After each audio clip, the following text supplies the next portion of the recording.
ஒவ்வொரு விதாத்தும் வழிகேது நம்மை நரகத்தில் கொண்டு போய் சேர்க்கும். கண்ணியத்திற்குரிய சகோதர சகோதரிகளில் எத்தி வைப்போங்கிற தலைப்பில் நாங்கள் அவங்க முன்னாடி பேச வந்திருக்கோம். இன்னைக்கு மக்கள்கிட்ட போய் ஏதாச்சும் மார்க்க விஷயத்தை சொன்னால் வீட்டையே தீர்த்த முடியல, ஊரை தீர்த்த மாட்டேன்னு சொல்கிறாங்க. இவங்கெல்லாம் இப்படி சொல்கிறது மார்க்கத்தை எத்தி வைக்கிறதை விட்டு நம்மள தடுத்திருக்கிறாரு. ஏண்டா இப்ராஹிம் நபியோட வாப்பா நூஹ் நபி, லூத் நபியோட மனைவியெல்லாம் தௌஹீதை ஏற்றுக்கவே இல்லை. குடும்பத்தை திட்டா ஊரை திட்டன்னு நபிமார்களை செய்தா இந்த மார்க்கத்தையே மக்கள்கிட்ட சேர்த்து இருக்க முடியாது.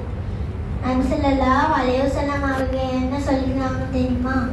பல்லியு அன்னி வலு ஆயா, நாங்கள் தேர்ந்து ஒரு விஷயம் உங்களுக்கு கிடைச்சாலும் அது அடுத்தவங்களுக்கு சொன்னே நபி ஸல்லல்லாஹு அலைஹி வஸல்லம் அவங்க சொல்லுவாங்க. அவங்க என்ன நினைக்கிறாங்க, எங்க என்ன நினைக்கிறாங்கன்னு வச்சுக்கிட்டா இந்த உலகத்திலேயே யாராலையும் வாழ முடியாது.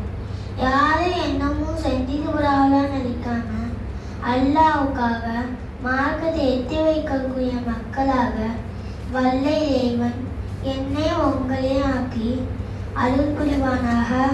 வாஹித் அஹ்மானா அல்ஹம்துலில்லாஹி ரப்பில் ஆலமீன்.